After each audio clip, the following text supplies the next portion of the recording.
Welcome to the Vanilla to Vixen podcast.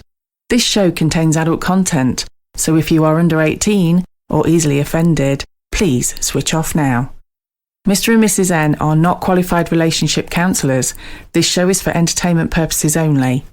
Now the disclaimer is out of the way, sit back, relax, and enjoy our journey from Vanilla to Vixen.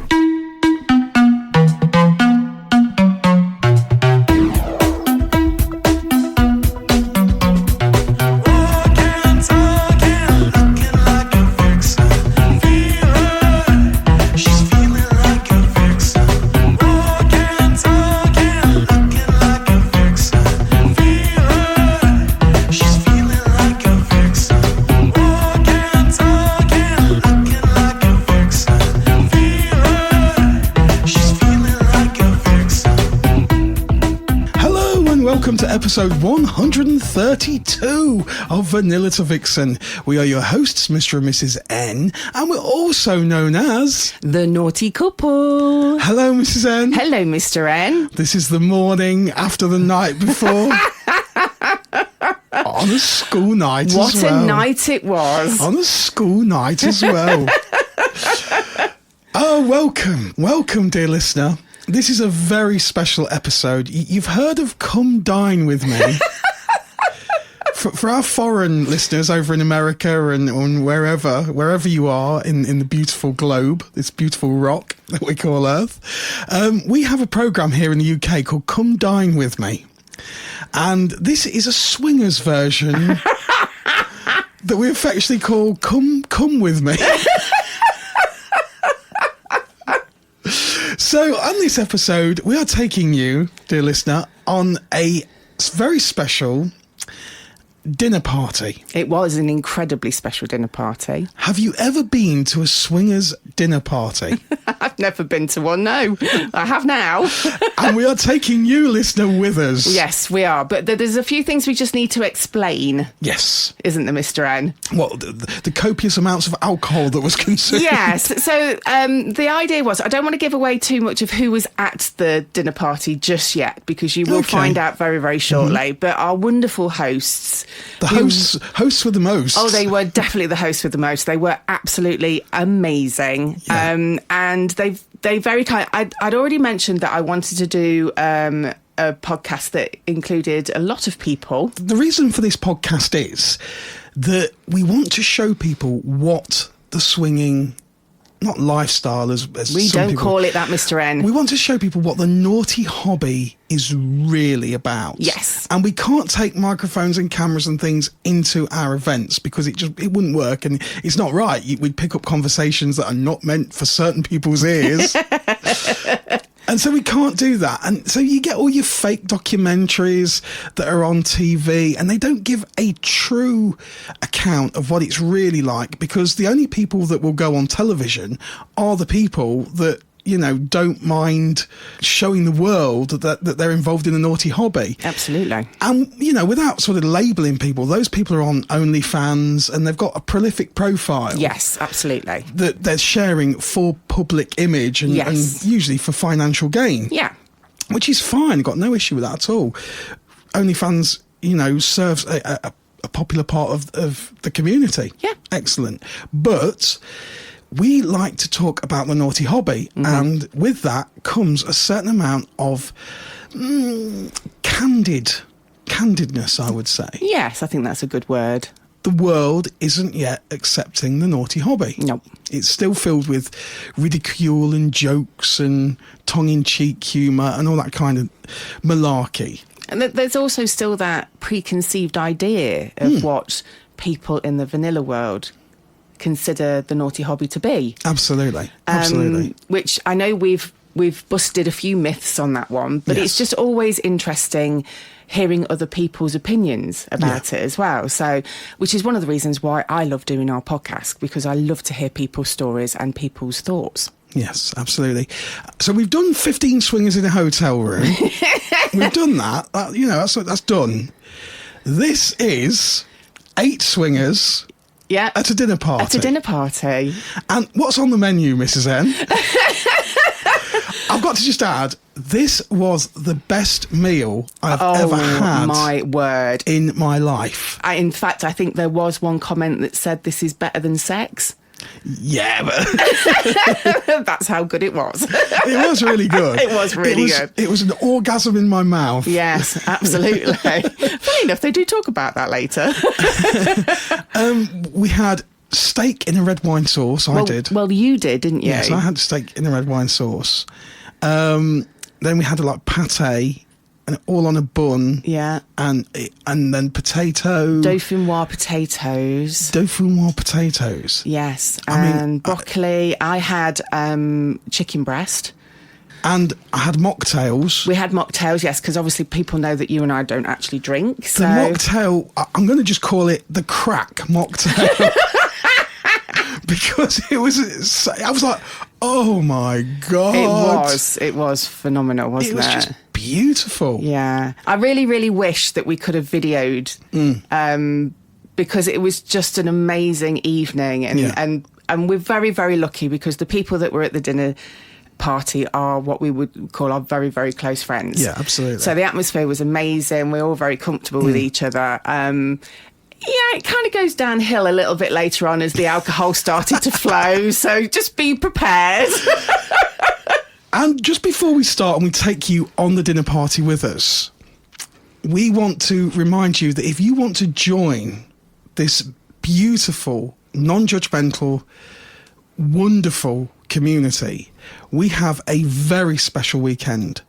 On Friday the 7th and Saturday the 8th of March, we have booked a whole hotel. Yeah. We've got the whole hotel this for isn't V just to V. Any hotel, though, Mr. N, is it? This is an exclusive, beautiful, historic. Yeah.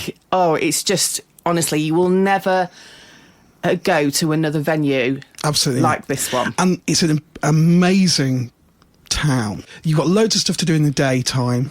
There's a steam railway. There's all sorts of things there. Beautiful shops to have a fuddle in. Real proper old-fashioned, local nice shops. Local shops for local people.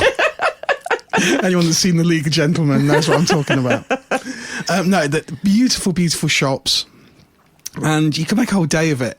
You can make a whole weekend of it. You could, if you want to, you could just come to one party. You could do Friday the 7th or Saturday the 8th if you're a couple or a single lady. Yes. So couples and single ladies, you could do both days, Friday and Saturday.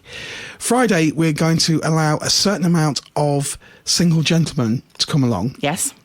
And they are specially chosen guys. Obviously, you can imagine we get a lot of requests for single guys, but we are amazingly picky and we want people that really understand and want to join in with the social aspect. It's so important that you want to share that part of the community, and you want to get to know people and socialise and have fun. That's the important thing. And so that's what this weekend's going to be all about. Absolutely. It is, yeah. It's going to be an absolute experience that you will not have had before. Yeah, and we may never, ever do again. We might not, unless you all have a great time. Absolutely. So, like I say, for this once in probably a lifetime experience... Yeah, no pressure, guys, but this is down to you lot. You could go to our website, V2V, that's number 2, v2v.uk, and that's our brand new events website. Check on the upcoming events section and you will see all the details of how to join our hotel takeover in Worcestershire. Absolutely.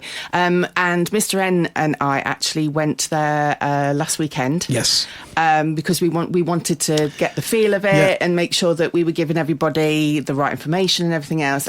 We had an absolutely fabulous time. Just beautiful, beautiful venue. It is absolutely stunning. I think we've done enough of that now. Okay. I think it's time to come with me. Oh, good grief. Okay, guys, prepare yourselves. This is one hell of a ride. Do remember, dear listener, you are probably listening to this stone cold sober. Now, do you remember back in the 80s with those 3D Cinemaplex things? Do you remember when 3D was all the rage? Yeah. And they said to join the action. Do you remember? To join the action, put on your 3D specs. Yeah. And they were shit. Basically, it was one red eye and one green lens. They were even more shit for people that wear glasses. And yeah. And if you're a bit dodgy in one eye, it didn't really work. No. So if you want to join in the action, have a red wine while you're listening to this. You're going to need it. Because the alcohol took over about halfway through. So if you want any of the last half of the show to make sense... Get yourself bladdered first. Here we go!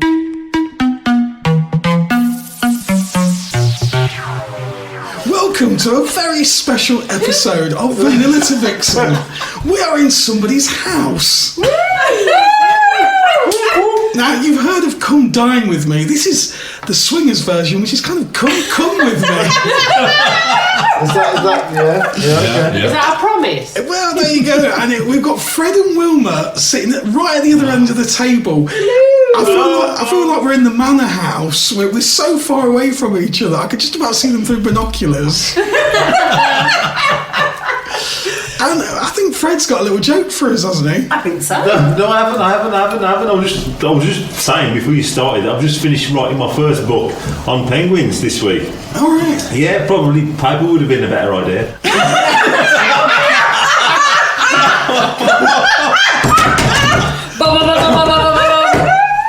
Shall we go around the table and introduce ourselves? Yes. This is amazing. So we have got... This is like the host's hosts. We've got loads of hosts here. We've got socials. We've got hosts. We've got all sorts. We've got Sarah and Jim. Yes. Fred and Wilma. Woo. Mrs. N sitting somewhere very quietly. Yes. There we go. There's the giggle. And somebody else. I can't remember his name. He's a quiet one in the corner. Oh, Saucy. I'm not here. And the gorgeous Busty sitting next to me. I'm definitely not here. So I might get a grope later on. You've just made her swallow a straw. Oh, well, there you go.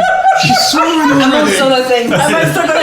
Unaccustomed to shears. Can I just say, before we get down to the nitty gritty, we have just had the most amazing meal prepared by Fred and Wilma. Absolutely. Amazing. Oh, Around the quick roll. Round of applause for the chefs.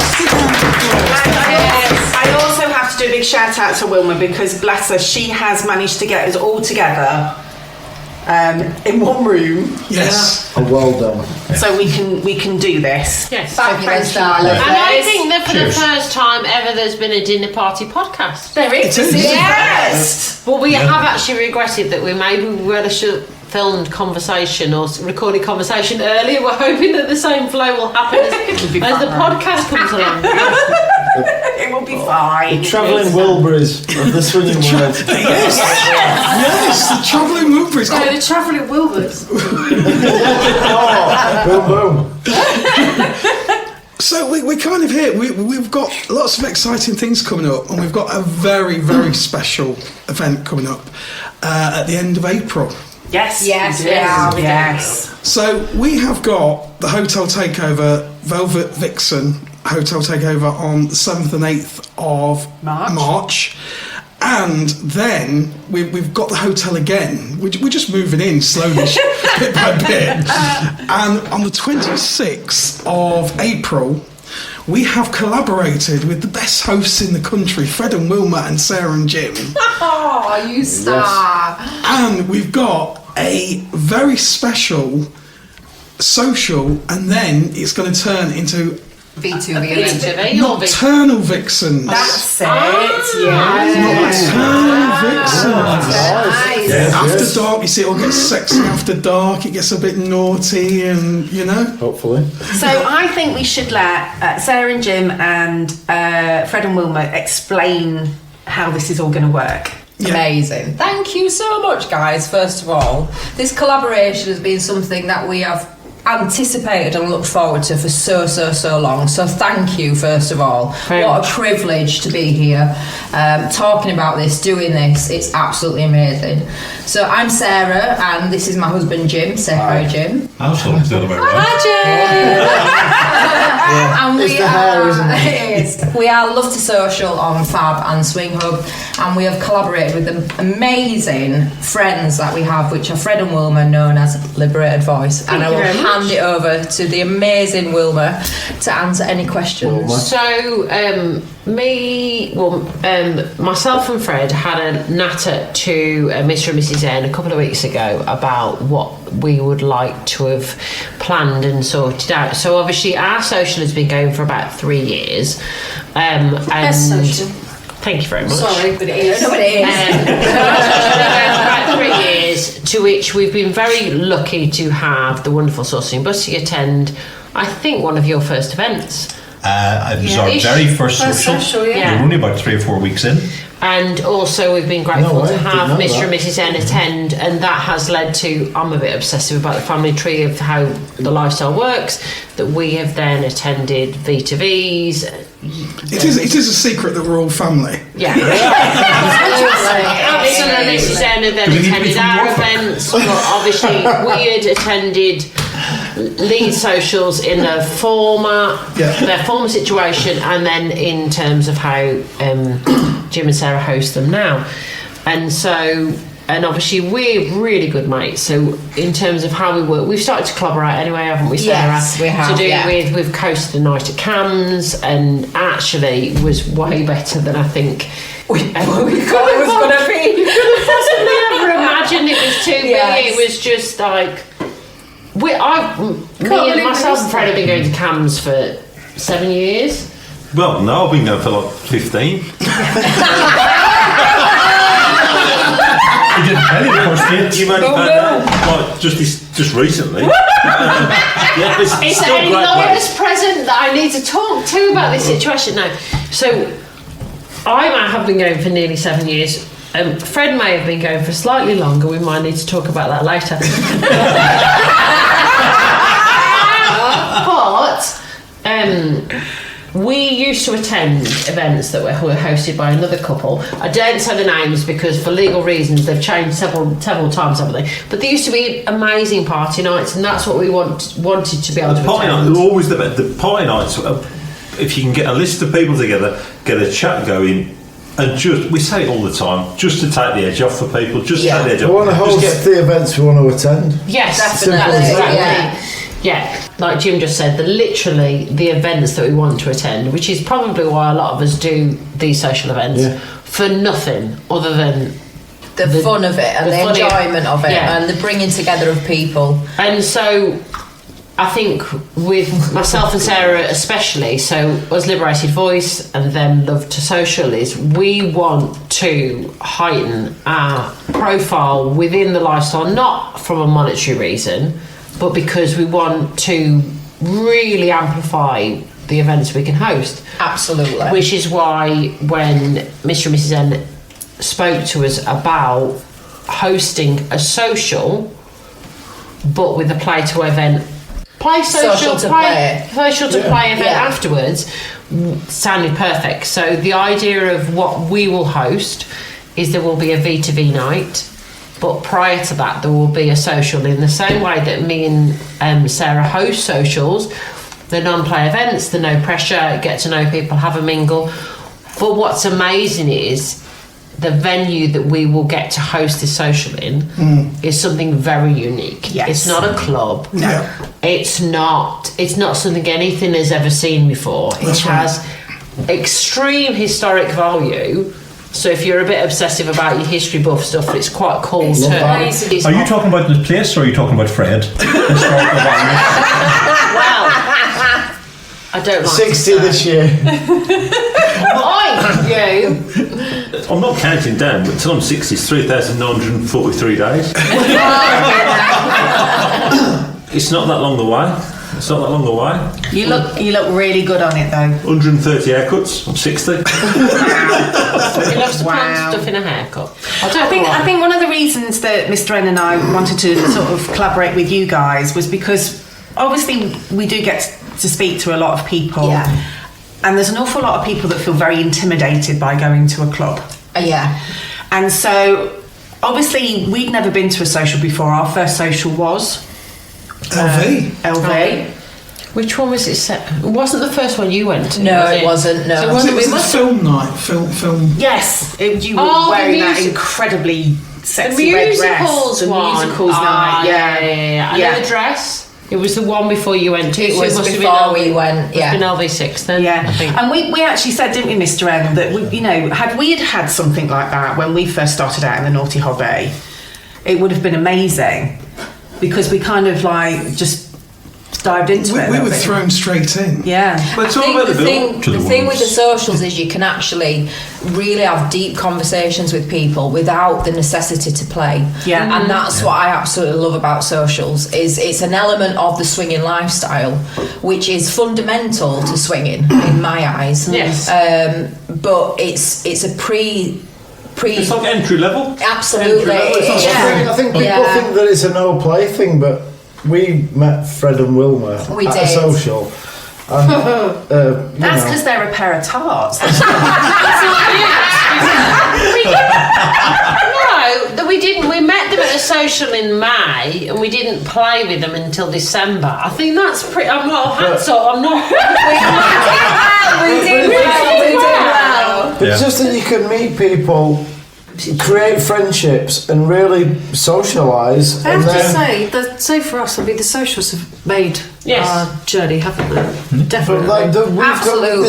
They're amazing. We wouldn't be where we are without them. Absolutely not at all. It's the mates you make. You'll take the edge. It's all about the amount. It's all about, obviously the Ruby's great. It's all super fun. All that. Well, it's really, really good to get to work on Monday with a grin on your face. It's awesome.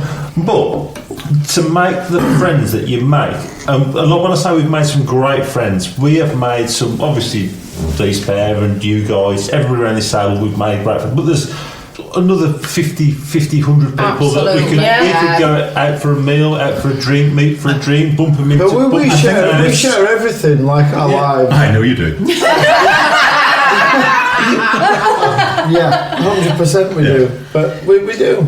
It's such a beautiful, embracing way of dealing with things. I think the thing, and not to be morbid on things, but in a week you can deal with quite big events. Yeah. And I think everybody at this table, and the left side of the table to me is Mr. and Mrs. N, Saucy and Busty. And I know that personally you have dealt with very personal events between the four of you. Mm-hmm. Now, you met not necessarily as play partners. You have been play partners. It's noted there on the podcast. I'm not telling anybody. Swingers code. I'm not telling anybody anything they don't already know. However, that isn't, and it's lovely. And I think, and obviously us with Jim and Sarah, we are incredibly close as play partners as well, but that isn't the primary of our relationship. And you've dealt with death, and you've dealt with family dilemmas, and you've dealt with a lot of issues that are exceptionally personal that a lot of friendships can't deal with. That's true. A lot of normal friendships can't deal with. I think this is one of the biggest sort of misconceptions about the lifestyle, the hobby, whatever you want to call it. And I think Fred put it really well there about the naughty stuff's great, right? And going in the office on a Monday morning smiling and going, what did you get up to? Oh, nothing. Yeah, right, whatever. But it's those friendships that you're talking about. And that's the core. Yeah. And the core of all this, and it's the biggest misconception, is about the friendships, and that's what people outside don't realise. And it's the longevity of the lifestyle, isn't it? Without them, I don't think it can be a long-standing lifestyle. And so we were out for a glass of wine with a couple on last Saturday night. We're here with you lot having dinner tonight. Next Wednesday, we're out in a pub having dinner with another couple. Amazing. From the lifestyle. What a beautiful there's never any naughtiness in any of those sections, but it's just people. Well, we're going for a curry on Saturday with a couple who live. Hopefully, Jim's coughing hasn't picked up on the podcast. Now you're Easy to explain the little. No one's having sex in the background, I promise you. He's probably trying to hide the fact that he's in the toilet. Yeah. Are you going for number 1 or number 2? Who's that?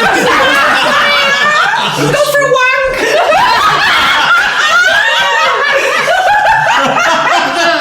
Hang on, I'm on my way.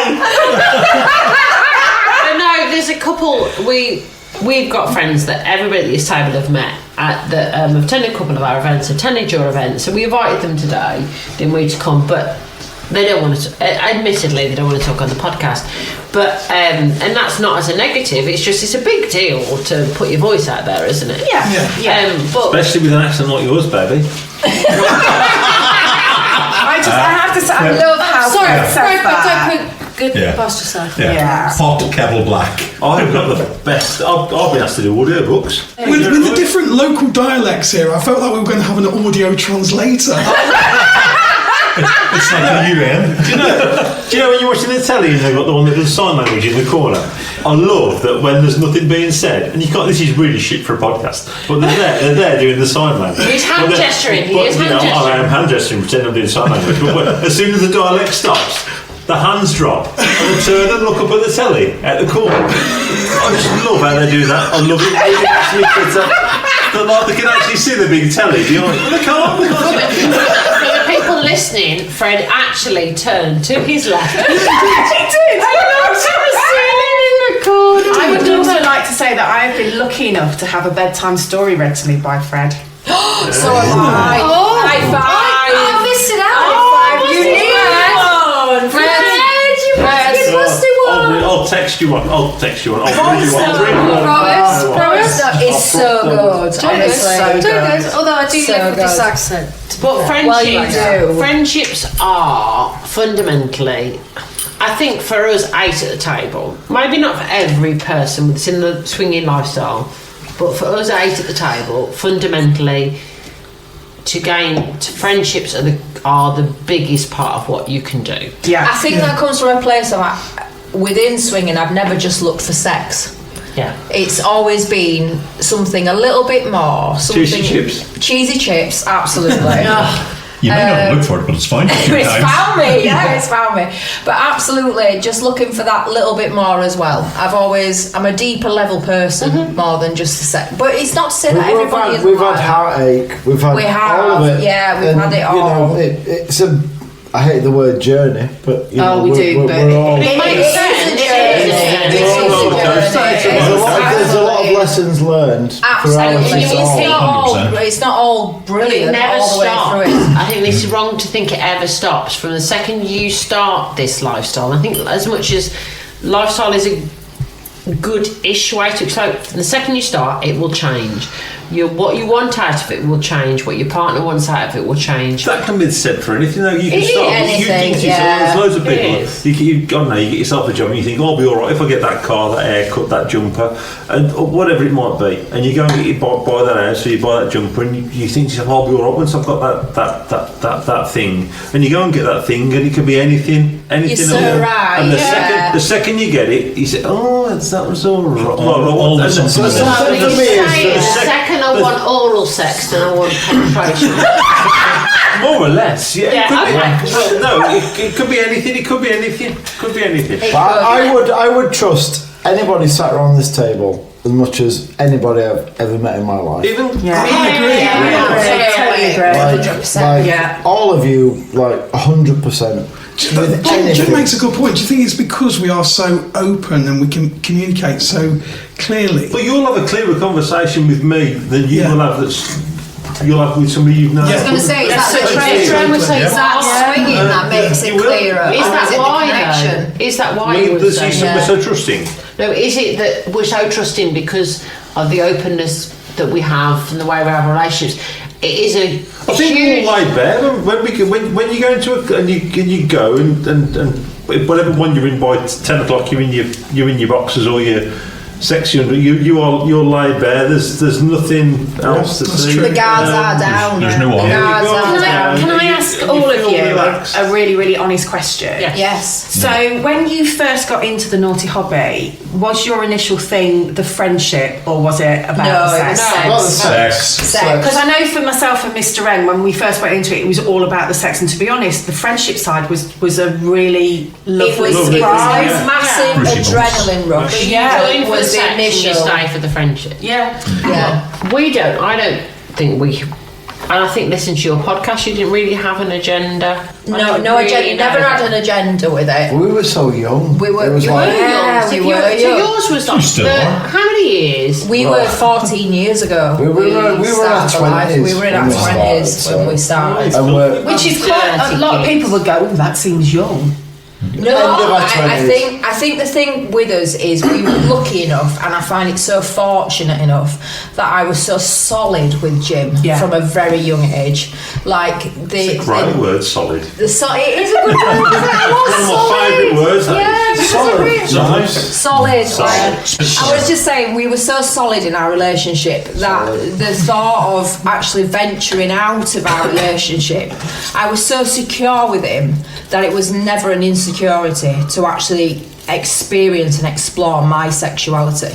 Because I think as a woman, and I might be speaking wrong in this, but from a young age, I've always been shunned or made to feel like I couldn't explore my sexuality. But meeting Jim enabled me to actually feel like I could be a real woman in that way of exploring myself. Real woman, baby, you're gorgeous. Oh, thank you, sweetheart. No, but I feel that from you, and I know it's not just said. No, it's true. You know what I mean? Absolutely true. But I think that's because I feel it too. Yeah, but I feel it with each other. But I think within women, and I've said this before, is that when women start having sex, they have sex for men. Really? I don't. Yeah. I will admit. I would agree with that. I agree with that. So I lost my virginity. It was That's the point. We can't argue against that. No, it was consensual. Yeah, every person I had sex with prior to Fred and our relationship, and him as well, was consensual. However, I will say that I did it because I wanted the guy to like me. I did it for them. It wasn't that I didn't want to do it, it was purely consensual. But it wasn't until we were in a relationship and I learned that I liked sex. Enthusiastic, what was it? Enthusiastic consent. It wasn't until I learned how to enjoy sex and actually the lifestyle that now I have sex for me. Yeah. Do you know, I so empathise with that, because for me, my mother always told me that sex was horrible and messy and no one ever wanted to do it. Yeah, really. She put it off. Maybe she should stop having sex with your dad then. Well, I think she has now, but the point is, like, for me, like, I grew up on the fact that sex was horrible. Sex was messy and horrible, and it was just for the man. And what that did to me was I accepted less than best sex for a very long time. I'm sorry. Not you, baby. Not you. That was what it was. Because she'd always told me it was crap. So when I got crap sex, I thought that's what it was all about. It wasn't until I was my gorgeous, sexy, saucy, that I actually realised that sex was fucking brilliant. When I met Sarah, she said, "I'm not that into sex." Yeah, but that was me too. And I was like, please let me try and change your mind. Oh, yeah. And he fucking did. Yeah, like, not in a way of just for himself or anything like that. I have a very he showed me what it was. Yeah, isn't it amazing when you've gone from being in a relationship? Because I'm like you, Wilma. My first 2 serious relationships, it was all about the man. It's not that. It's just my point, and I get, because what I haven't explained is prior to Fred, I never had a long-term relationship. I never learned from anybody else, so I didn't learn myself until we were together.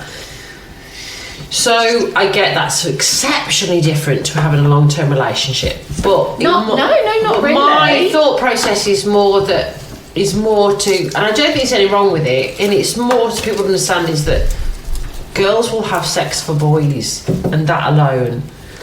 And we learn, hopefully, through getting a good partner, that sex can be incredible. Yeah. And I have to say... But people look at they think, oh, they're great looking and all this business, but whatever they're going to be, whether it's a trophy. And you'll find that more often than not, that it's... that what I'm trying to say, it's all... All window dressing? All sizzle, no sausage. Yeah.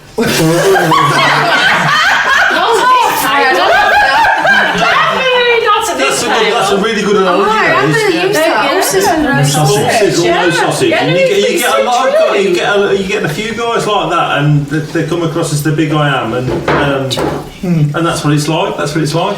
I was in a 10-year marriage where it was purely about the man. And it wasn't until I met Mr. 10 years? 10 years. 10 years. 3,650 days. Yeah. Have you not read the book? Have you not read the book? No, that's like 120 haircuts. You need to read the book. Do you know? Stop with the haircuts, you're making me jealous. I went to my parents this weekend, and I've said to Sarah and Jim, and I've said to Fred, I had one of the best sit-down conversations with Mum and Dad. I get on very well with Mum and Dad, but especially with my dad sometimes, the transition from being younger to older, conversations-wise, because Dad doesn't drink anymore. It was easy when he drank. You'd have late-night conversations when you both had a beer, and your conversation flows. But when someone stops drinking, it's a bit of a weird one. And we sat for like 3 hours on Monday night with my mum and my dad. And I didn't even want to go for a wee because I didn't want to stop the conversation. And we didn't talk about sex, but we talked about, and I said at one point, I remember saying to my mum and my dad, if you're in your 40s and you don't want to have sex with your husband or your wife, then there's something the matter. Yeah. And my dad agreed. Yeah. And it wasn't a conversation. Dirty bastard. At this point, I wasn't having a conversation with my dad as my dad. I was having a conversation with him as a human being. Yeah. Mm-hmm. And it was. We talked about all sorts, but I had this most wonderful conversation. And my mum and dad have always been. I've never had to hide things in the sense that I had boyfriends and bits and pieces. And what are you two whispering about?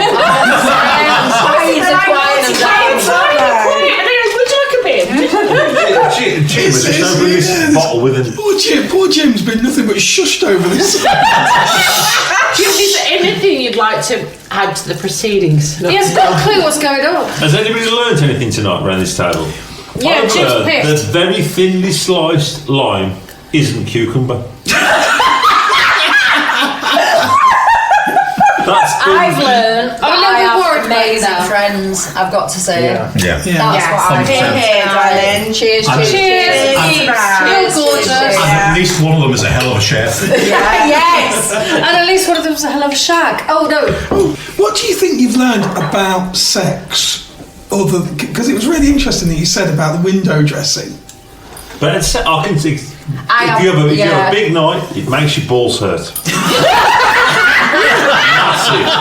You mean since during the lifestyle? Busty. Do you mean let's ask Busty, since joining the lifestyle, is that what you mean? Yes.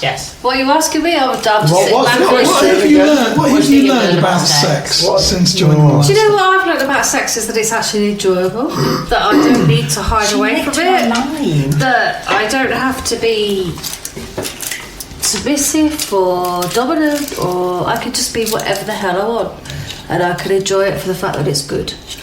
And Amazing. And I can also be free for the fact that I am a bit kinky. And do you know what? That's okay. Absolutely fine by me. Behave yourself, boy. But do you know what? It's freeing to know that you can be whatever you need to be. Yeah. Whatever you want to be, you can be. And people will meet you there.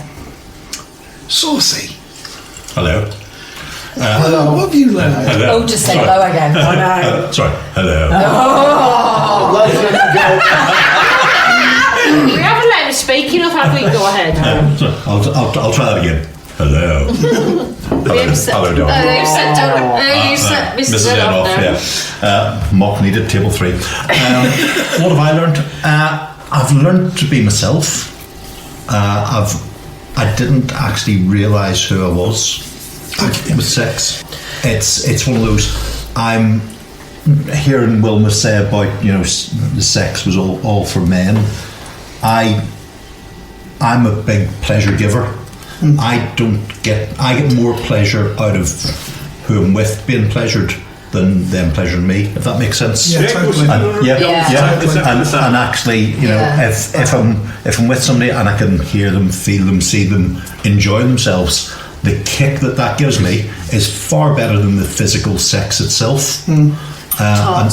Yeah. I love that. Yeah. I think for men that is a huge thing because I think for men, I don't want to interrupt you, but without being thinking, men tend to come once. Oh hell no. No, but he's a serial cum. You are a serial cum, but within, with one episode, we're all. Yeah. The first one's the best. We get our one episode worse. I prefer the second. Definitely. I prefer the second one. No, but so you wouldn't. First one's the best. For your first cum, you'd have expected to have made someone else cum several times before. Oh hell yes. Yeah. Oh yeah. So it's going to go in at least a 3-to-1 ratio. Yeah. Oh listen. I've gone into double figures by the time I've come. There you go. Right? It's more what I mean. But no. Why do you think I smell so much? and I love that because I love giving that pleasure. Mm-hmm. If that makes sense, and I get more out of giving that pleasure than the physical me coming. If I don't come, it doesn't matter to me. Yeah, to be fair, we do fight over who gets to give. But sometimes just to wear them out. Yeah. It's great. You're a fucker for that. Yeah, I love that. Just to leave them ruined. Yeah. Do you mean break them? I love watching with Fred and with Sarah. Is you just fucking ruining it. I love it so much. It makes you giggle. It does. But just the pleasure you get from as in the sting in the morning. And I know that. It's the exhausted orgasm. Yeah. I know that she can take more than probably a lot of girls that you go with. Like she will go and again. Stop. What was the line that we had? Stop.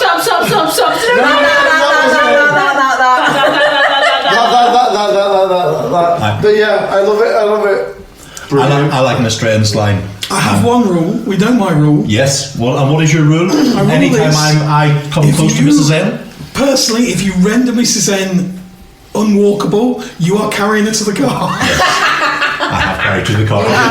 You did have to last time. Those knees were not working. Mrs. N, what have you learned? I've learned that there's no such thing as normal. That's brilliant. That's definitely. That's really. I love that, and I went through a stage of that, didn't I, Mr. N? Where because it's well documented that with my damaged nerve endings, I went to anal only, so I could enjoy a proper sex life. But to me, I wasn't normal. Oh, darn. And I went on that journey to realise. Actually, do you know what? None of us are normal. None of us are. There's no normal. Exactly. And that was a massive thing for me because this thing I'd been carrying around for so many years. But do you think you could have got to that mindset without actually having a swinging lifestyle? I don't know. I don't think you could. Do you not think? Because no, I don't think you would have done. I don't think she could have got the We've made there's so many jokes been made or comedy been made about you. Stop putting your hands up over there, Fred. Your anal only thing. Yeah, and that's not what you. That's not why you are what you are. I think if it'd just been me and Mrs. N, I think she would have said that I was just being kind. Yeah, you're probably right. I think the truth of the matter is you have excited so many people like men. Yeah, I love that because you are anal only. There are men out there that just go, "Oh my god, that's like most women don't go there." Yeah, that's like men are excited. But I also think that matters for women that are listening to this who perhaps have a few more curves than other women, and there's people out there that find that sexy.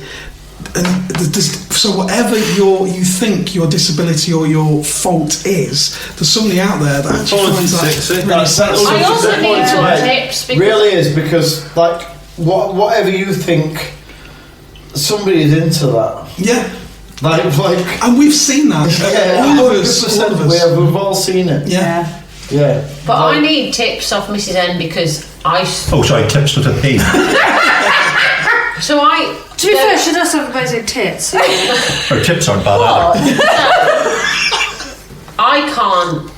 I'm being really graphic about myself, but I can't just switch from vaginal to anal like that.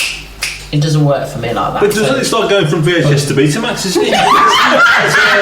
There's a big I would say it's from going from DVD to VHS. Yeah. It's probably that way around. So I would like to know how what you do in your head or where you get cables. Cables. That's what it is. What the fuck? He's still on DVDs. You told me to stop drinking. But yeah, but it's the but that in itself, I know, like we all say, we hate the J word, but the actual journey that I've been on through anal sex, that has been a voyage of discovery for me. So there is lots of things that are different. Like, can you come through anal sex? Oh fuck yes! More than vagina. Sorry. Yeah, absolutely. More but than in the vagina. same, does it feel the same as vagina? I know this is one's in the context of why you asked the question. It can feel better. To be fair, it can feel better. Podcast, but I think there's two reasons why for me. One is because when I started to do the anal sex, I could relax because I wasn't worried about being poorly afterwards, having water infections. So because I used to clam up all the time with vaginal sex, so I relaxed more. And the other thing is I think because I relaxed more, and I actually really surprised myself that I enjoyed it. When I first met Mr. N, and he said, "Have you ever done anal?" And I was like, "Good God, no!" I remember. doing it. Well, God, no. Yes. Oh, it sounds good. Feel free not to put this bit on the podcast if you want to, which is why I'm saying it. Do you ever have vaginal sex with anyone but Mr. N? Yes. Now, yes. Now, yes. That's the bit I'm really Because she's because we changed things, haven't we? Yeah, I think as I'm going through the menopause, it's done something to my hormones. It's lowering the intensity. And has allowed me not to be sensitive, which means I can now enjoy vaginal sex. That is But what an amazing discovery to come along. Yeah, to a certain extent, you would have enjoyed that with Mr. N. Yeah. But maybe you wouldn't have explored it to the same level if you hadn't have been in the lifestyle. I completely agree. I totally agree with that, darling. Totally agree with that. You wouldn't have experimented. I know, there. And also because of like people like you guys who are our closest friends and the trust is there 100%, I can openly and honestly say that Saucy and us have played, and I've been able to have vaginal sex with Saucy. That's wonderful. That seriously is incredible. Oh, what an amazing thing. I love that. I love that Well, for a you little bit of guys. extra pleasure from Busty. Just saying. Oh my God, is she do amazing? not let Busty out. Honestly, she is amazing. She is amazing, but I don't want to big her up too much because Saucy does always say the minute she gets involved, he's never ever going to win. No. So we must not big her up too much. Why? No, she has. You dive in there in front of me. I do dive in there in front of you, but anyway.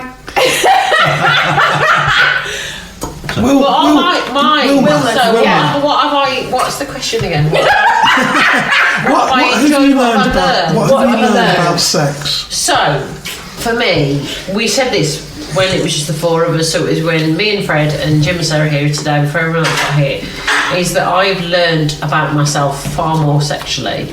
From a sex perspective, I've learned positions, the way that we like to do things. I think beforehand, because that's making a noise on there. You almost just snatched Fred's little paper. It was all pineapple. It was his pineapple straw. It was scrunchy. To be fair, I could hear it as well. It was scrunchy.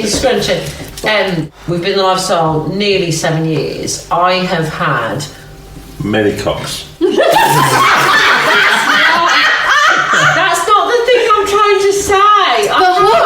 Well, it's true. But what I'm trying to say Who's that woman on the there are telly? men. Bunny Buffy. Bunny. No, don't you dare! Don't you dare! What's her name? No, don't stop. Bonnie Blue. Bonnie Blue. You don't need to have the complication of bringing Bonnie Blue or Lily, whatever her name is, into the podcast. 1,000 men in a day.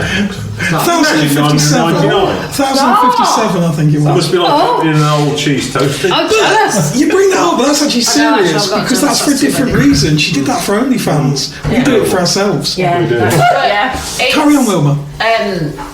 So, I have had more regular sex. So Fred was the only person who's known me sexually before the lifestyle, if I'm truly honest. So people I've had sex with since during the lifestyle know me far better, have learnt me far better than I ever had out of it. Therefore, I've learnt myself. I know who I am now. I know what I like. I know how I like things.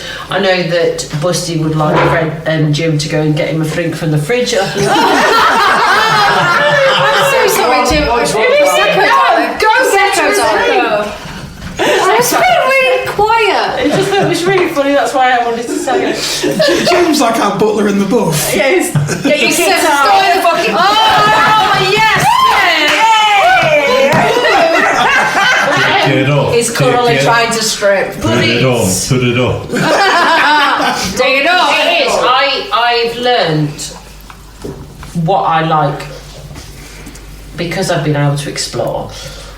And I don't think there is anything wrong with monogamous relationships if that's what you want. 100%. Absolutely. Yeah, absolutely. But I entered into a monogamous relationship with Fred before I knew myself sexually.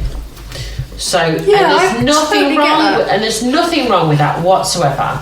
But what the lifestyle has enabled me to learn is I'm so sorry, Jimmy's stripping. Oh my god. It's off! Butter in the bar! But what the lifestyle has enabled me to learn is that there is way more to my sexual experience than just one person. And I will say about it is, you know when people say that there's like 1% of women who can never come from penetrative orgasms, please shut the fridge. I'm sorry. Wilma's got the noisiest Shut the fridge, it's moaning out yet. We could be filming this from ICU. Clear. I do think that Stop over talking. What was the question, Mr. M? What was the question? The question was what episode are we on? I can't even remember the point anymore. Good. What have you learned from What have you learned from sex, From baby? sex and this game, it's come from probably going away to socials and different things and different nights out. And just being able to let my hair down. So I've always, whenever I get to the big house in Darlaston or the big house in Birmingham, I've always been worried about loosening my hair down. But the second we got to, well, especially Leeds, everybody knows we're big fans of it, but just to be able to let my hair down and just let my hair down, just do whatever I want. Brilliant, absolutely brilliant, love it. See, functional to the point. Love it. Fred is a star. He's a star. See? Sarah. Right, so the biggest thing that I've learned from this whole experience is that I am in control, which is something growing up I never realised I was. So as a woman, to realise I'm in control of my own sexuality, my own sexual experiences, my own dynamic in this wonderful lifestyle, with the help, assistance and support of such a wonderful husband, but ultimately knowing if I say no, it's a no. If I say yes, it's a yes. It's an empowering movement. It's something which I think everybody should encounter at some point in their life, whether that's on just a social level, just coming to a social, just meeting like-minded people, not even including play. It doesn't have to include play, and I think that's my biggest message throughout this podcast is swinging doesn't need to mean you have to play. No, absolutely not. Yeah. It can absolutely mean it's a lifestyle, it's friendships you make, it's people you meet, Every day it's is what you make it. conversations you have. It doesn't have to mean sex. And for me, my fundamental value from swinging is not sex. It's actually the friendships I've made, it's the connections I've made, it's the people I have in my life. It's it's just all the experiences that I now have. The sex is an absolute bonus, and what a wonderful bonus! Oh, what a wonderful bonus! It's amazing. Don't get me wrong, I fucking love it, and I could go on and on about sex and it being about sex, but for me, it's not. It's not about that. It's the openness, and this is liberation, absolutely, and this is why we call it liberated lifestyle. This is why it is such a liberating experience, and it's why we are so fundamentally 100% behind the social activity within the swinging lifestyles. Like our nights out, your nights out, and not being too, and you'd have the best. They are the best nights out you're going to go on. Absolutely. You don't need to have sex with anyone else. It's everything you're going to have from a night out, booze, whatever. It's all of that and a million times more. Yeah. People are friendly. There's no trouble. But as a host, like not as a host, but as a person who shows people around, what I say to every single newbie couple is tonight is what you want it to be. Yes, absolutely. If you want to play, go play. Yes. If you just want to meet people and make connections, that's fine. No one's going to pressure you into anything. And it's just what you want it to be. And actually, those connections, those friendship connections, are more than anything. And there's things that we look at and think that's not for us, and the things that we go, and everything's not for everybody. There's many different levels. Yeah, and this is what I say to people. If you want to get in the hot tub, do you know what? That's a massive achievement. Get in the hot tub. That's huge. Yeah, if you want to just sit on, if you just want to sit on a bed somewhere and watch, that's a huge achievement. You just do whatever it's why the traditional idea of the lifestyle isn't what we believe it to be. No. It's because, we all, the 8 people at this table know the traditional idea of the lifestyle isn't what people believe it to be. It's not about throwing keys in a bowl, is it? But it's why we know that it isn't throwing keys in a bowl, because actually you can be involved in the lifestyle and never have sex with another person other than your partner. Absolutely. I could go to a club for 30 years and still only have sex with my partner. Absolutely. But still be involved in the magic and the friendship of the lifestyle. And meeting people. And it is. You can be, but there are people who will attend who only ever want to just watch.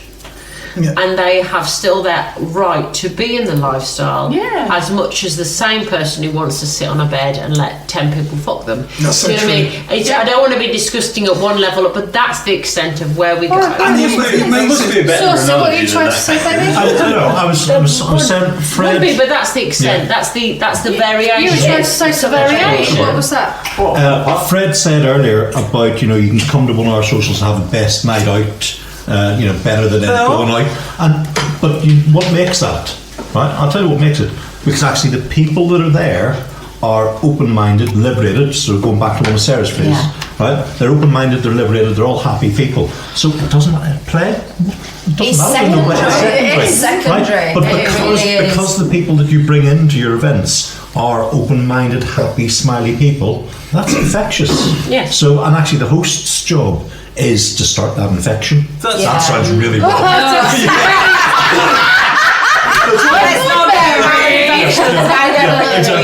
But it's you lot are all happy, smiley, open people, and you're very open with all your guests, and that then breeds that. But that's what we want. Exactly. I've got a quick question for you, Saucy, because I know you're a very cynical person at times. I'm a cynical old bastard. Not how I describe it. Oh, yes. Would you have, honestly, if you were listening to this podcast before you were in the lifestyle, would you believe what you were hearing? Ooh. It's interesting. That's a really good question. You made me think. It took me a long time to get From an outsider's point of view, we've actually had emails from people saying, I just can't believe you. And I get it. It took her 3 years to talk me into this. I'm an idiot. And I've said that. I know. Don't. It's I could not shoot the truth. myself. I always thought that was sarcastic. No, that's true. So using you, it wasn't the other way around. Because it took me 3 years. I thought you meant her. It took her. It took me I 3 said years no to convince for him. 3 years. I'm a bloody idiot. Right? No, you're not actually. Yeah. No, you're not actually. I actually the really happiest respect idiot I've ever you seen. for doing that. I really respect you because you really, really put your woman before Saucy, your own. happy Your idiot. own. But if you want It's been said before. But that's what honestly, yeah, if you want to not get absolutely. involved for 3 years as a payback, then that's fine. No, you But see, you know what? this It is was why 3 we've years of accelerated saying now. he couldn't see me with anyone else. That was the issue. I actually really respect and I that. really respected it. So, If to be honest, you saying no would have actually made me even more want to do it because. Oh, it did. Oh yes, Yeah, 100%. absolutely. 3 years of saying no to this one, and then we came in and I found out how fucking magic this life is, and then we just hit the accelerator button. Was that a fear? Was it a fear of sharing It was or a fear of losing? fear of the unknown. Yeah. But to be fair, yeah. the first time we went to a club, we had sat down, hadn't we? And I think we probably said this We've before. said this, our tick list. But we sat down and we did a list together. And we said if it's an order double tick, it's a no. Yeah. So, is it kissing? Is so it touching kissing, boobs? yeah. Whatever. What is it? What is Yeah. what's on the line? What's off the line? Yeah. And then we first time we met with anyone, there was massive guidelines, weren't there? And then Well, we did like you Yeah, guys. whatever. We went to a club. So Fred knew of clubs because he had worked within that environment. Yeah. And we went somewhere, and that the first night we went, we just kind of went with it, and we ended up soft playing. Then a couple of times, and it wasn't. We hadn't set any boundaries. And I know with you, Jim and Sarah, the first time you went, you'd set no boundaries. You just Set literally no went boundaries. and went to see. Well, what it's like the happened. motto. I think we said this on the podcast we had with you last time. Like each event is a one-off lifetime experience. Whether it's negative, whether it's positive, just go with it. Just enjoy it, go with it, see where it lands, discuss it afterwards, and go from there. Yeah. But I think I really love couples that plan. But for me and Jim, we've always been very spontaneous souls, and I think that's the difference. The difference you'll find throughout this community, throughout all these adventures and lifestyles, or whatever you want to call it. I think you'll find that there's different dynamics. And it's an acceptance that people have different dynamics. And I think as long as you go into this with an acceptance, you will always come out of it with a positive experience. Yeah, I agree. So, Jim, we come on to you. Yes. What have you learned most about sex? Just when I used to go down on my wife, and she was at the point, she used to say, "I'm gonna wee." I need to stop, but through swinging we've learned that she was just squirted. That is so true. I used to be so conscious Yeah. of it, and then through seeing other women just like going for it, You do learn a lot. and don't you learn so much. But and it was bearing like in mind, like we are talking about 15. 14, 15 years ago. We were in our 20s then. Yeah. And it was This a big wasn't thing for talked me. about. It wasn't talked about. There was no internet. It wasn't anything you could look up. She said, "I need to stop and think I'm going to win." Yeah, but now I realise it's like, and now It's it's the just most, squirting. it's the best experience ever you can have. No, as it's a like, woman. fuck, do that. That is squaring though, isn't it? It's the whole. No, I need experience. that.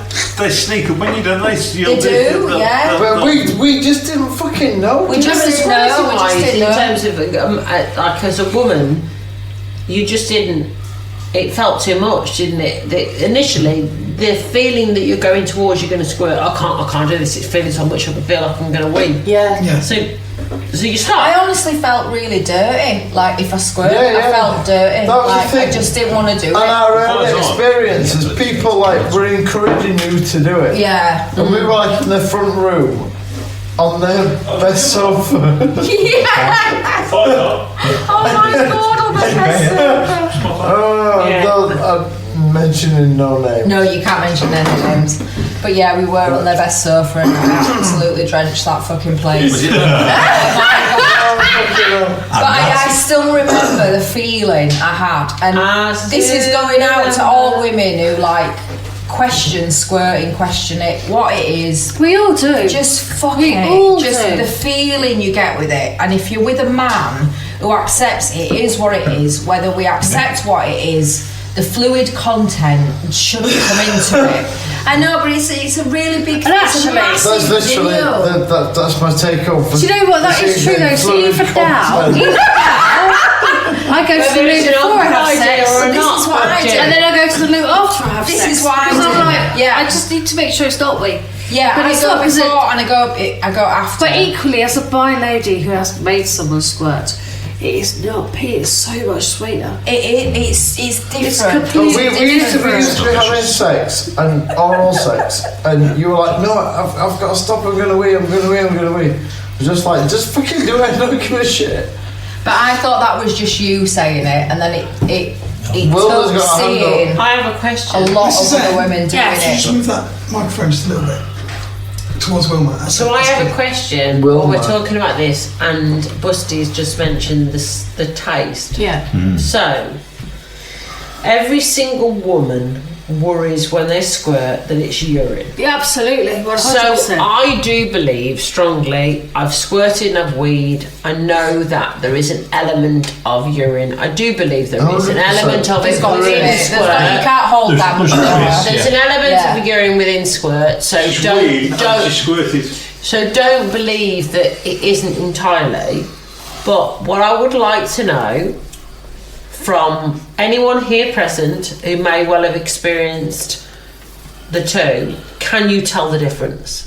Yes. Can you tell the difference 100%. between someone who has squirted and someone who has weed? Yes, 100%. And because I think it will reassure girls to go, 100%. just squirt, it's going to happen. Yes, there's urea in it, but it's not urine. I think it's more the case of whether you give a shit or not. That's my point. But that's not the bit. No, Jim, it's not shitting. That's a completely different thing. It's not whether you give a shit. I'm not worried whether you give a shit, because some people do it, they don't. If you can taste coffee, then I think is there a completely different. Is there a notable difference between if someone weed on you or they squirt? 100%. Yes. Absolutely. Yeah. And that's what people need to know. I tell you what I've learned from it, because when people talk about squirting, I always just say I can't do that. I've never been able to do it. I hadn't until 2 years ago. I'm probably more of a gush rather than a squirt. Me too. But you can tell the difference because it's almost when you squirt or when you gush, you don't have control over it. No. But when you're weeing, you do. Yeah. Considering from a male perspective, then this is quite important to me. Yeah. As I'm coming and squirting, I'm in my absolute fucking element at that point. Hell yeah. So does it matter if it's wee or if it's actually fucking squirt? No. That's a good question. No, it does not. If you are in your element, that's really because I have no control as a woman what it is as it comes out. Sarah, from my perspective, if you're in your element and you're enjoying it, I don't give a shit what you're doing. You see, because a lot from a woman's perspective, I didn't believe from a woman's perspective. I didn't give a shit either. Yeah. I was in Purple Mamba a few weeks back, and I'd played With or without me, baby. with you. Once you tell the story, you'll realise what night it was. I'd played, and then we were sitting outside, and this lady that we all know actually came and sat in my lap, and you went, "I think she needs to fuck." Yeah. Right? Oh, and, yes. And I looked at her and went, "She's about 20 minutes too early for that. He's not ready." So I took her upstairs anyway, and we did a bit of oral stuff, and she sat in my face, and basically I kept going until she waterboarded me. Yeah. And she was just collapsing on top of me. Right, and it was magnificent. So is the question then, because a lot of people, especially on Fab, it's always in the forums, is squirt piss. It's nothing to do with squirt piss. It's more to do with squirt and orgasm. Yeah. A squirt to me is I take myself up to that point, which is the ultimate level where I can't cope with. The orgasm would be so incredible, and the squirt to me is a release. Yeah. I don't squirt and come. I can come around the same time as I squirt, but it's not the same thing.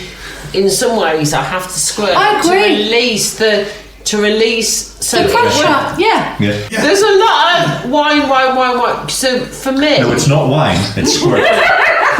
So for me, I will be there, and it will be, for me, the bit when I'm at a squirt is when it's too intense to come. Yeah. So for me, it's too intense. But if we lose level, this is the level of where I am to squirt, and this is the level I come, and it sits above the entire time. 100%. And occasionally it'll drop down, and the level of that will drop, and I'll be a squirt. Yeah. Oh, it's so different. And I am at my absolute peak when I squirt. I can attest that Fred has had me edging at the point of squirting, and so has Jim, time and time again, that my orgasm has been so exceptional that I've needed to squirt. And some other women may think it's a different thing, but for me, my ultimate orgasm is when I completely let my body go. I was once down the lady. I know that's a shocker to everybody here. And I made her squirt. But she didn't realise she was about to squirt, and in that moment she had an orgasm and squirt at the same time, and completely released, right? And farted. Isn't that a release? And she went, oh, and I went, and she went, oh, I'm sorry. I went, shut up, I'm still licking. Yeah. Right? It's doesn't matter. But that, do you know, I'm so glad you brought that up, because that is another thing what just happens naturally. She was embarrassed. I was just like, shut up, I'm still going. Completely proper deep penetration. Yeah. It's kind of automatic for a woman. It is. Well, in fairness, if you're doing anal, you can't help it. Well, exactly. So, I'd like to briefly just touch on a point. So, myself and Saucy, quite early on, so obviously you attended the first Lich Vegases, and very early on, I probably, for some people in the lifestyle, weirdly put you into the category of my big brother. Yeah, I remember it. And for some people that would be weird. I don't think for us it was weird, because it was more being able to explain how that you would be my go-to. You would be someone I would go to for support. It wasn't. I didn't put you into my big brother category as a sexual sense. No. It was more I could support from a support sense. And then we went to the attic, and so the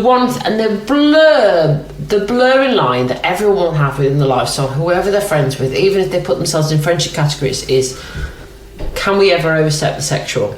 Can we ever overstep the friendship and do sexual? And I think me and Saucy always knew that was never ever going to happen. Yeah. That's a simple boundary, though. It's as simple as a boundary. But our boundaries were then, how could we experience... So this will make sense, and you were there at the time. I know the night you're talking about. We were very much friends. This is the approach that we're friends.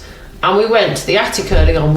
It was when we went with you guys. Yeah. And we were in the stocks. And we were trying to learn about the whole BDSM. And it wasn't that I wanted to be beaten or BDSM or didn't want to be hit or any of that sense. No, but I trusted you in that situation to experience that. So did Wilma. Yeah. So we were trying to learn about paddles. Because I'd never done it before. And all of that.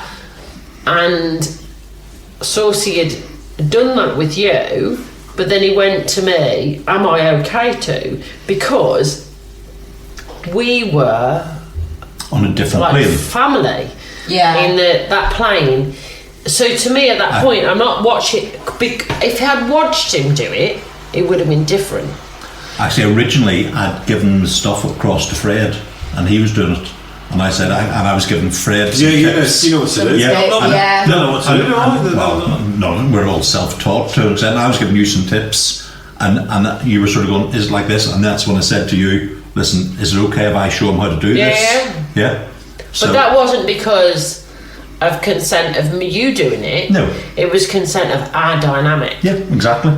Is that our dynamic was that, and it wasn't that you're my brother, that isn't it. It was that I'd just like to make out that you're not physical brother and sister. Just oh my God, yes. My dynamic. That's another strike from Amazon. My dynamic of how I trust Saucy isn't that way. It's that if I was I'm going to give it now. If I was in a club and Fred wasn't there, Saucy is the only one I would go to him next. I think Saucy is the go-to, isn't he, for everybody? Absolutely, he would. Yeah, you are for me. I would go to you, but I have messaged him about things. I have shared things with you that I have not shared with another male in the lifestyle. And you do. I share things with girls, but I don't share things. I have a swinging bestie who actually lives down in Cornwall, and she knows everything about me, about who I've played with, about experiences I've had. And she's the one person I'll speak to, and names will come out because I don't talk outside the playroom. Yeah. Right? She's the exception for some reason, and we played a couple of times early on. There's nothing wrong with having that. It's a trusted exception. And it's that you've got those people that you can just turn to.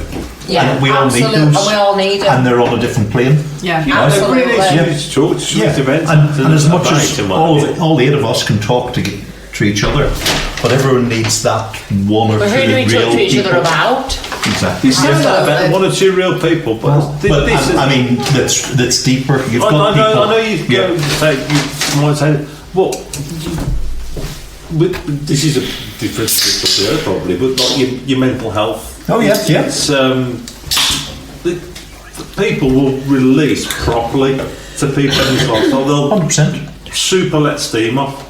Yeah, that's true. Yeah, it's true. It's so because true. It's really, really good for. I'm not saying it shouldn't mental health become a swinger sleep with loads of people. What I'm saying is we're a really accommodating bunch.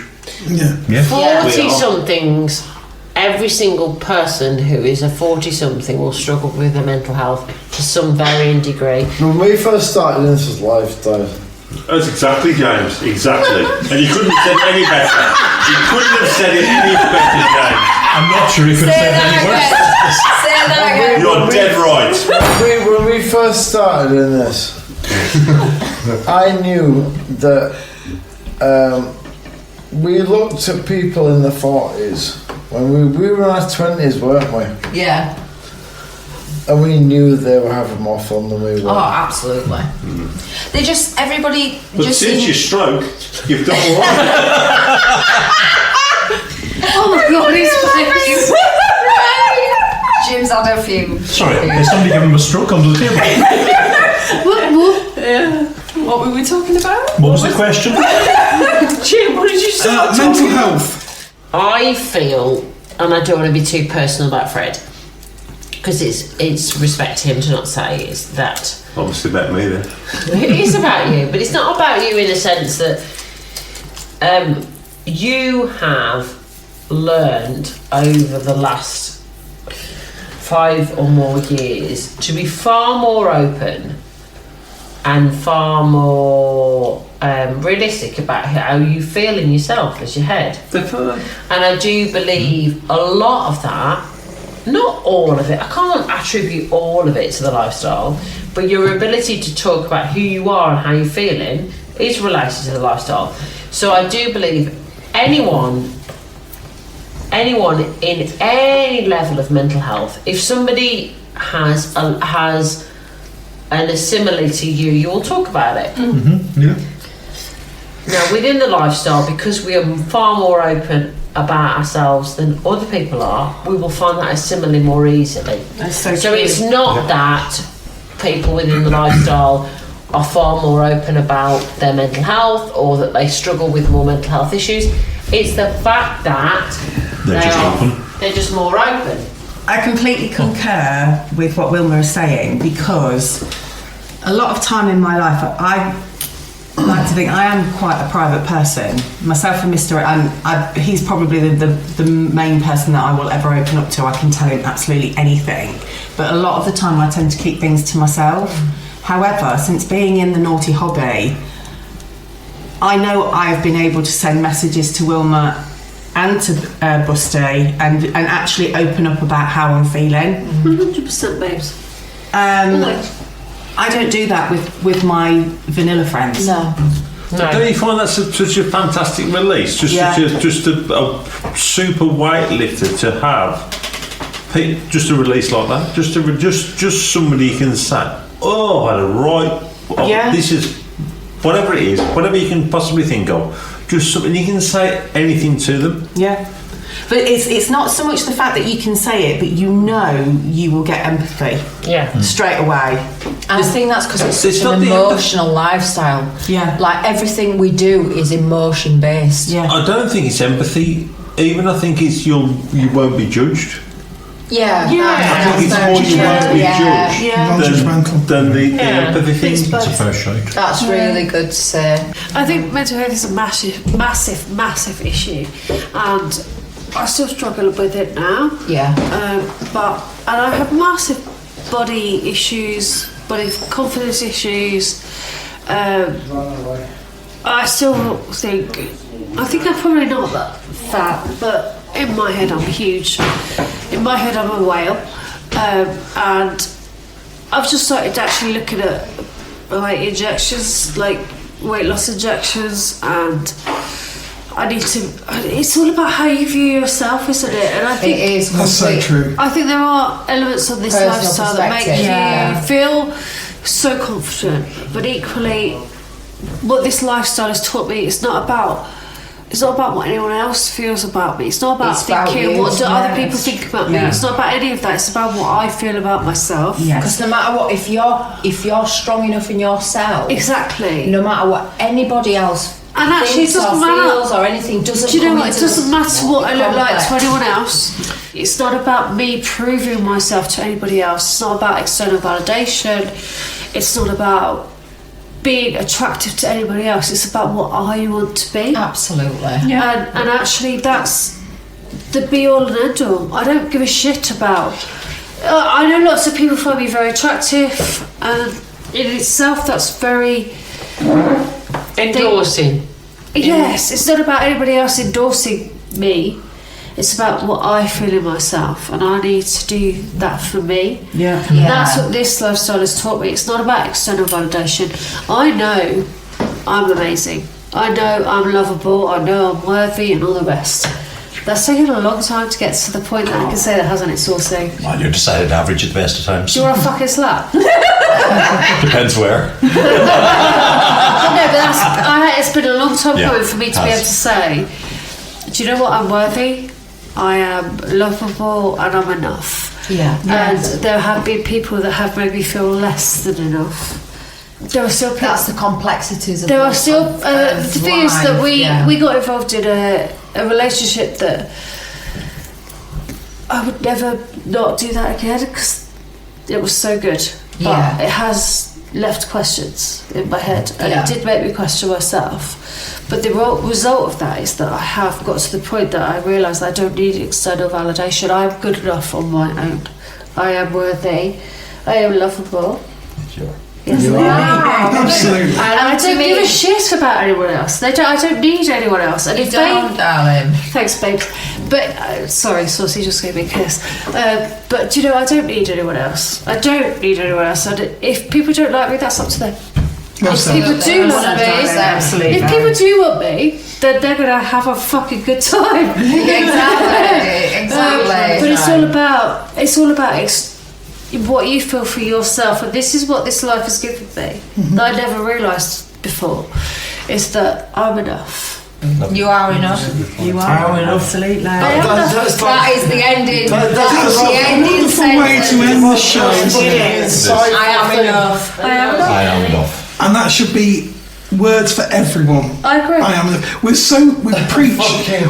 preach so much about being non-judgmental about others, but sometimes we're too hard on ourselves. And I think that's the key. I do really think that's the key. We beat ourselves up. We try to compete with other people, but ultimately it's not about that. It's about knowing yourself. So we're going to finish off now and finish off with some cheesecake. Oh yeah. See you next week, everybody. Yeah.